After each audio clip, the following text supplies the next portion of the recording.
கர்த்தருடைய பரிசுத்த நாமத்துக்கு ஸ்தோத்திரம். இந்த நாளில் நாம் பார்க்கக்கூடிய வசனம் ஓசியா 6:2. 2 நாட்களுக்கு பின் நம்மை உயிர்ப்பிப்பார், 3ஆம் நாளில் நம்மை எழுப்புவார், அப்பொழுது அவருடைய சமூகத்தில் நாம் பிழைத்திருப்போம் என்று சொல்லி கர்த்தருடைய வார்த்தை சொல்லுகிறது. இந்த நாளிலும் நாம் பார்க்கக்கூடிய இந்த முக்கியமான வார்த்தை, 2 நாட்களுக்கு பின் நம்மை உயிர்ப்பிப்பார், 3ஆம் நாளில் நம்மை எழுப்புவார் என்று சொல்லி கர்த்தருடைய வார்த்தை சொல்லுகிறது. ஏன் கர்த்தர் நம்மை உயிர்ப்பிக்க வேண்டும் அப்படின்னு சொல்லி பார்க்கும்போது, இதற்கு முன்பதாக ஒரு வசனத்தில் ஓசியா 6:1 என்ன சொல்லியிருக்கும் என்றால், கர்த்தரிடத்தில் நாம் திரும்புவோம், அவர் நம்மை அடித்தாலும் நமக்கு காயங்களை கட்டுகிறவர் என்று சொல்லி கர்த்தருடைய வார்த்தை சொல்லுகிறது. விசேஷ விதமாக இந்த நாளிலும் கர்த்தரிடத்தில் திரும்பத்தக்கதாக கர்த்தருடைய வார்த்தை புறப்பட்டு வருகிறது. இந்த மாதத்தினுடைய முக்கியமான ஒரு காலகட்டம் என்னவென்றால், இது ஒரு பண்டிகையின் மாதம் என்று சொல்லி நாம் பார்க்கிறோம். என்ன பண்டிகை என்று உங்களுக்கே தெரியும். இது கிறிஸ்மஸ் வரக்கூடிய நாட்களில் இது ஒரு பண்டிகை மாதம். உலகத்தில் இருக்கிற எல்லா கிறிஸ்துவர்களும் தேவ பிள்ளைகளும் இதை ஆசாரிக்கக்கூடிய ஒரு முக்கியமான ஒரு மாதமாக இருக்கிறது. இதில் மகிழ்ச்சியோடு பண்டிகையை ஆயத்தப்படுத்தி கர்த்தருடைய சமூகத்திற்கு முன்பதாக இந்த பண்டிகைகளை கொண்டாடுவார்கள். ஆனாலும் நாம் இந்த பண்டிகையை கொண்டாடுவதற்கு ஆயத்தமாகி இருக்கோம். ஆனால் கர்த்தர் இந்த பண்டிகைக்கு ஆயத்தமாக இருக்கிறாரா, அதை சொல்லி நாம் பார்க்க வேண்டும். இந்த ஓசியா தீர்க்கதரிசி காலகட்டத்தில் 2 தீர்க்கதரிசிகள் அவரோடு கூட இருந்திருக்கிறார்கள். ஒன்று ஆமோஸ், இன்னொன்று ஏசாயா தீர்க்கதரிசி.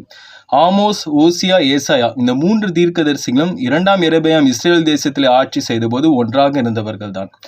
இந்த 3 தீர்க்கதரிசிகளும் ஒரே காரியத்தை உறுதியாக சொல்லியிருக்கிறார்கள். இந்த 3 தீர்க்கதரிசிகளிடத்திலும் கர்த்தர் பேசின ஒரு முக்கியமான காரியம் என்னவென்றால், உன் பண்டிகையை நான் வெறுக்கிறேன் என்று சொல்லி கர்த்தருடைய வார்த்தை சொல்லுகிறது. ஏசாயா 1:14 கர்த்தர் சொல்லுகிறார், உன்னுடைய பண்டிகையை என் ஆத்துமா வெறுக்கிறது என்று சொல்லி கர்த்தர் சொல்லுகிறார். ஆமோஸ் 5:21 உன் பண்டிகையை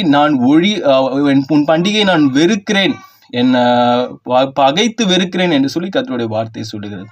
அது மாத்திரமல்ல, ஓசியா 2:11 கர்த்தர் சொல்லுகிறார், உன் பண்டிகைகளை, அவருடைய பண்டிகைகளை நான் ஒழிய பண்ணுவேன் என்று சொல்லி கர்த்தருடைய வார்த்தை சொல்லுகிறது. ஏன் கர்த்தர் இந்த காரியத்தை குறித்து இப்படி சொல்லுகிறார் என்று பார்க்கும் பொழுது, கர்த்தருக்கும் தேவ பிள்ளைகளுக்கும் ஒரு வழக்கு உண்டு. நம்ம சில எல்லைகளை நம்ம கடந்து போகும்போது சில நிலங்களை நாம் பார்ப்போம். அந்த நிலத்தில் பார்த்தீங்கன்னா இது கோர்ட் ஆர்டர், அது கோர்ட் கேஸில் இருக்குது அப்படின்னு சொல்லிட்டு அவங்க ஒரு போர்டு மாதிரி வச்சுருப்பாங்க. இந்த ஹைகோர்ட் நம்பர் அப்படின்லாம் சொல்லி போட்டு வச்சுருப்பாங்க. இந்த நிலம் ஒரு கேஸில் இருக்குது. அப்படி இருந்தால் என்ன அர்த்தம், அது ஒரு வழக்கில் இருந்தால் அந்த நிலத்தை நம்மளால் விற்கவும் முடியாது, அந்த நிலத்தை நம்மளால் வாங்கவும் முடியாது. இதை நாம் அறிந்திருக்கிறோம். அந்த வழக்கை தீர்த்த பின்பு தான் அந்த நிலத்தை விற்கவோ வாங்கவோ நம்மளால முடியும். அதுபோல கர்த்தரிடத்தில் நமக்கு ஒரு வழக்கை வைத்துக்கொண்டு நாம் கர்த்தருக்கு பண்டிகை எப்படி ஆசாரிக்க முடியும், இந்த காரியத்தை குறித்து நாம் பார்க்க வேண்டும். என்ன வழக்கு தேவனிடத்தில் இருக்கிறது என்று சொல்லி நாம் பார்க்கும் பொழுது, ஓசியா 4:1 கர்த்தர் சொல்லுகிறார், உன்னிடத்தில் எனக்கு வழக்கு உண்டு என்று சொல்லி கர்த்தர் சொல்லுகிறார். ஓசியா 4:1 நாம் பார்க்கிறோம். பின்பு 4:6 அதிகாரத்தில் கர்த்தர் சொல்லுகிற வார்த்தை, என் ஜனம் அறிவில்லாமையினால் சங்காரமாகிறார்கள், நீ உன் தேவனை அறிகின்ற அறிவை வெறுத்தாய், ஆதலால் நானும் உன்னை ஆசாரியனாய் இருக்காதபடி வெறுத்தேன். நீ உன் தேவனாகிய கர்த்தருடைய வேதத்தை மறந்தாய், ஆதலால் நானும் உன் பிள்ளைகளை மறப்பேன் என்று சொல்லி கர்த்தருடைய வார்த்தை சொல்லுகிறது. இந்த நாளிலும் கர்த்தர் சொல்லக்கூடிய முதல் காரியம், தேவனை அறிகின்ற அறிவை இன்றைக்கு அநேக தேவ பிள்ளைகள் அதை வெறுத்திருக்கிறார். தேவனை அறிகின்ற அறிவை வெறுத்திருக்கிறார். அது மாத்திரமல்ல, தேவனுடைய வேதத்தை மறந்திருக்கிறார். நீ தேவனுடைய வேதத்தை மறந்து நீ தேவனை அறிகின்ற அறிவை வெறுத்து நீ தேவனுடைய வேதத்தை முற்றிலுமாக நீ புறக்கணித்தாய். உனக்கு எதற்காக பண்டிகை கொண்டாட வேண்டும் என்று சொல்லி கர்த்தர் சொல்லுகிறார். நீ எதற்கு பண்டிகை கொண்டாட வேண்டும், எந்த தைரியத்தினால் இந்த பண்டிகையை நீ கர்த்தருக்கு நீ கொண்டாடுகிறாய்? ஓசியா 8:12 சொல்லுகிறது, என் வேதத்தின் மகத்துவங்களை அவர்களுக்கு எழுதி கொடுத்தேன், அவர்களோ அதை அந்நிய காரியமாக எண்ணினார்கள் என்று சொல்லி கர்த்தருடைய வார்த்தை சொல்லுகிறது.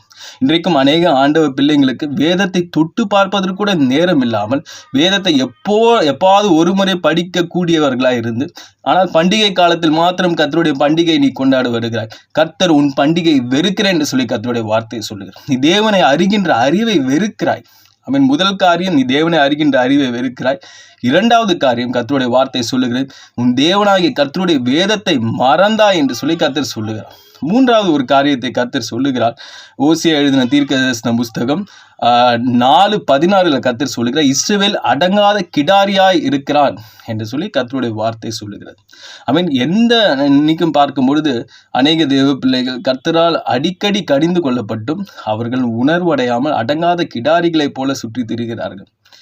வேதம் சொல்லுகிற, அடிக்கடி கடிந்து கொள்ளப்பட்டும் தன் பிடாரியை கடினப்படுத்துகிறவன் சடுதியில் சகாயமின்றி நாசமடைவான் என்று சொல்லி.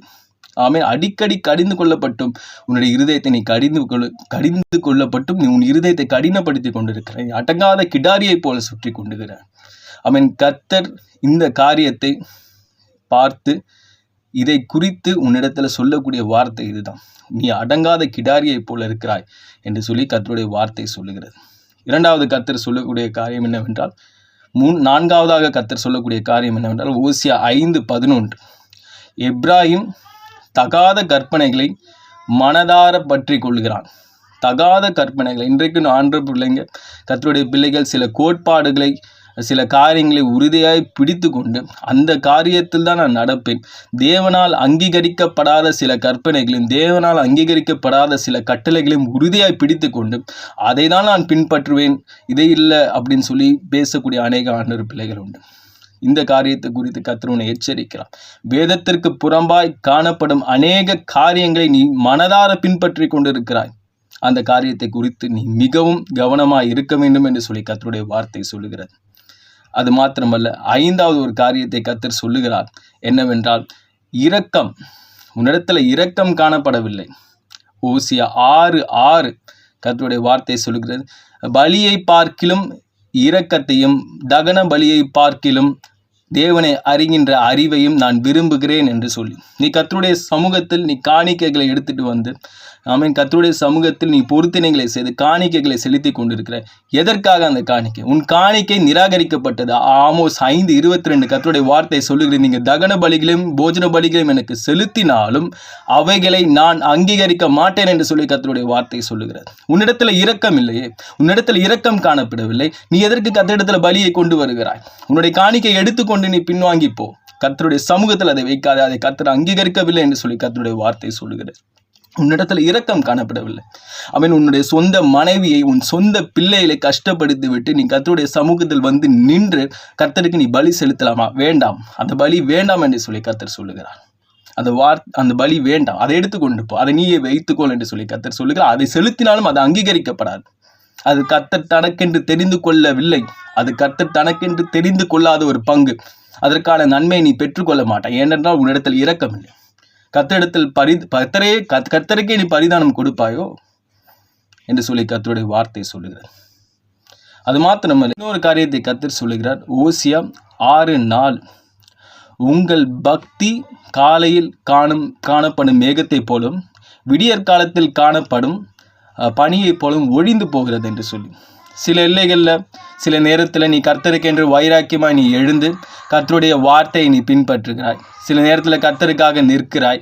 சில நேரத்தில் கர்த்தருடைய சமூகத்தில் நின்று கர்த்தருக்காக வைராக்கியமாக இருக்கிறாய். ஆனால் உன்னுடைய பக்தி வைராக்கியம் எல்லாம் ஒழிந்து போகத்தக்கதாக சீக்கிரத்தில் அது கரைந்து போகிறது. மேகத்தை போலும் வெண்பனியை போலும் அது ஒழிந்து போகிறது என்று சொல்லி கர்த்தருடைய வார்த்தை சொல்லுகிறது. ஆமென். சில ஆண்டவர் பிள்ளைங்கள்லாம் பார்க்கும்பொழுது பயங்கர பக்தியாக இருப்பார்கள். அவன் திடீர்னு அவருடைய பக்தி குறைந்து போகும். அவன் 2 வழியை நடக்கிறவன் ஏதேனும் ஒரு வழியில் நின்றுதான் ஆக வேண்டும். அவன் 2 எஜமான்களை நீ சேவிக்க முடியாது. அவன் கர்த்தருடைய வார்த்தை சொல்லுகிறது, உன்னுடைய பக்தி வைராக்கியம் ஒரு புறத்தில் அதிகமாக இருந்தாலும் இன்னொரு புறத்தில் அது குறைந்து போகிறது. உடனே மேகத்தை போலும் பனியை போலும் அது ஒழிந்து போகிறது. சில பேருக்கு இந்த செல்போன் மேலே வைத்திருக்கிற பக்தி கூட ஆண்டவர் மேலே கிடையாது. அவன் இயேசுவையே சிலுவையிலிருந்து இறக்கி கல்றையில் வைத்தார்கள். ஆனால் சில பேர் கல்றைக்கு போனால் கூட செல்லோட தான் போவான். ஆமீன். அவர்கள் செல்போனை தன்னுடைய கையிலிருந்து இறக்கவே மாட்டார்கள். ஆமீன். அவ்வளோ உறுதியை பற்றி கொண்டிருக்கிற தேவஜனம் அநேகம் உண்டு. அவன் கர்த்தர் அனைத்தும் பார்த்து கொண்டிருக்கிறார். அவன் கர்த்தர் மேல் நீ வைத்திருக்கிற வைராக்கியம் நிலையற்றதா இருக்கிறது என்று சொல்லி கர்த்தருடைய வார்த்தை சொல்லுகிறது. அது ஒழிந்து போகத்தக்கதாக இருக்கிறது. ஆமீன். கர்த்தர் நல்லவர், அவருடைய கிருபை பெரியது. அவன் இந்த காரியங்கள் எல்லாம் கர்த்தரிடத்தில் உனக்கு வழக்காக இருக்கிறது. முதல் காரியம், நீ தேவனை அறிகின்ற அறிவை நீ பார்த்துக்கொள், அதை விரும்பு. இரண்டாவது காரியம், கர்த்தருடைய வேதத்தை நீ மறந்தாய், அதை நேசி. மூன்றாவது காரியம், அடங்கா கிடாரியை போல் இருக்கிறாய். நான்காவது காரியம், அவன் தேவையற்ற கற்பனைகளை மனதார பின்பற்றுகிறாய். ஐந்தாவது காரியம், உன்னுடைய பக்தி வைராக்கியம் ஒழிந்து போகிறது. ஆறாவது காரியம், உன்னிடத்தில் இரக்கமில்லை. அவன் நீ வேதத்தை பின்பற்ற வேண்டும். இதுதான் கர்த்தர் உனக்கு கொடுக்கக்கூடிய பிரதானமான கட்டளை. ஏன்? கர்த்தருடைய வேதம் முக்கியம். என்னாகும் 6:25 சொல்லுகிறது. ஆமென். கர்த்தருடைய வேதத்திலிருந்து தான் வெளிச்சம் புறப்படுகிறது. ஆமென். சங்கீதம் 119 105 உம்முடைய வசனம் என் கால்களுக்கு தீபமும் என் பாதைக்கு வெளிச்சமாக இருக்கிறது என்று சொல்லி கர்த்தருடைய வார்த்தை சொல்லுகிறது. சங்கீதம் 119 130 உம்முடைய வசனத்தின் பிரசித்தத்திலே நாங்கள் வெளிச்சத்தை கண்டோம் என்று சொல்லி கர்த்தருடைய வார்த்தை சொல்லுகிறது. அது மாத்திரமல்ல, கர்த்தருடைய முகத்திலிருந்து வெளிச்சம் உண்டாகிறது. என்னாகும் 6:25 உம்முடைய முகத்தை எங்கள் மீது பிரகாசி பண்ணி உங்கள் மேல் கிருபையா இருக்க கடவர் என்று சொல்லி கர்த்தருடைய வார்த்தை. சங்கீதம் 44:3 ஆமென். கர்த்தருடைய வெளிச்சத்திலே கர்த்தருடைய முகத்தின் பிரகாசத்தினால் ரட்சிப்பு உண்டாகும் என்று சொல்லி கர்த்தருடைய வார்த்தை சொல்லுகிறது. ஆமீன். அது மாத்திரமல்ல, ஆமீன். ஏசாயா 2:5 கர்த்தருடைய வார்த்தை சொல்லுகிறது. யாக்கோபின் குடும்பத்தாரை கர்த்தருடைய வெளிச்சத்தில் நடப்போம் வாருங்கள் என்று சொல்லி கர்த்தருடைய வார்த்தை சொல்லுகிறது. இப்படி கர்த்தருடைய வெளிச்சம் என்பது கர்த்தருடைய முகத்திலிருந்து புறப்படுகிறது, கர்த்தருடைய வேதத்திலிருந்து புறப்படுகிறது. அந்த வேதத்தை நீ உறுதியை பற்றி கொண்டால் தான் நமக்கு நன்மை கிடைக்கும். அவன் அந்த வேதத்தை வெறுக்காமல் இருக்க வேண்டும். இப்படி கர்த்தருடைய சமூகத்தில் நாம் திரும்பி அவருடைய வேதத்தை படித்து அவரை அறிகின்ற அறிவினால் நிரப்பி இரக்கமுள்ளவர்களை கர்த்தருக்கு அடங்கி அவருடைய அவர் அங்கீகரித்த கற்பனைகளை நாம் பின்பற்றும் பொழுது ஓசியா 6:3 சொல்லுகிறது. அப்பொழுது அவருடைய புறப்படுதல் அருணோதயத்தை போல ஆயத்தமா இருக்கிறது, மழையை போலவும் பூமியில் பெய்யும் முன்மாறி பின்மாறி போலவும் இருக்கும் என்று சொல்லி கர்த்தருடைய வார்த்தை சொல்லுகிறது. அவர் அருணோதயத்தை போலவும் மழையை போலவும் நமக்கு நன்மையை கொடுக்கிற தேவனா இருக்கிறார். கர்த்தர் அநேக முறை ஓசியா 11:4 மனுஷனை கட்டி இழுக்கும் அன்பின் கயிறுகளால் அவர்களை கட்டி இழுத்தேன் என்று சொல்லி கர்த்தருடைய வார்த்தை சொல்லுகிறார். உன்னை எவ்வளவு முறை கர்த்தர் உன்னை கட்டி இழுக்க பார்க்கிறார், ஆனாலும் நீ பிடி கொடுக்க மாட்டிருக்கிறாய். கர்த்தருடைய இருதயம் கர்த்தரே குழம்பி போகிற அளவுக்கு உன்னுடைய செய்கைகள் இருக்கிறது. ஓசியா 11:8 எப்பிராயீமே நான் உன்னை எப்படி கைவிடுவேன், நான் எனக்குள் குழம்புகிறேன் என்று சொல்லி கர்த்தர் சொல்லுகிறார். என் இருதயம் எனக்குள் குழம்புகிறது என்று சொல்லி கர்த்தர் சொல்லுகிறார். கர்த்தர் சொல்லுகிறார், என் இருதயம் உனக்குள் குழம்புகிறது. காரணம், உன்னை தண்டிப்பதா இல்லை உன்னை கைவிடுவதா? உன்னை கைவிட்டு போகவும் முடியவில்லை, உன்னை தண்டிக்கவும் முடியவில்லை. என் அன்பு தேவனுடைய பிள்ளையே, எந்த இடத்தில் விழுந்தாய் என்பதை பார்த்து அழுது மனந்திரும். நீ இன்னும் உயிர்ப்பிக்கவே படவில்லை, நீ கர்த்தருடைய சமூகத்தில் உயிர்ப்பிக்கப்படவில்லை. 2 நாட்களுக்கு பின்புதான் கர்த்தரை உன்னை உயிர்ப்பிப்பார். 3ஆம் நாளில் நீங்க எழுப்பப்படுவீர்கள். உயிர் வந்த உடனே கோமால இருக்கவங்க கூட உயிர் உடையவர்கள் தான், ஆனா அவங்க எழுந்திருப்பதற்கு அவங்க இன்னும் தெளிவாகணும். நீ 3ஆம் நாள்ல தான் கர்த்தரை எழுப்புவார். நீ முதல்ல உயிர்ப்பி, கர்த்தரிடத்துல திரும்பு, நீ கர்த்தருடைய சமூகத்துல திரும்பி நீ உயிர்ப்பிக்கப்பட்டு நீ 3ஆம் நாள் எழுப்பப்பட்டு அவருடைய சமூகத்தில் நீ பிழைத்திருக்க வேண்டும். அதற்கப்புறம் தான் நீ பண்டிகை ஆசாரிக்க வேண்டும்.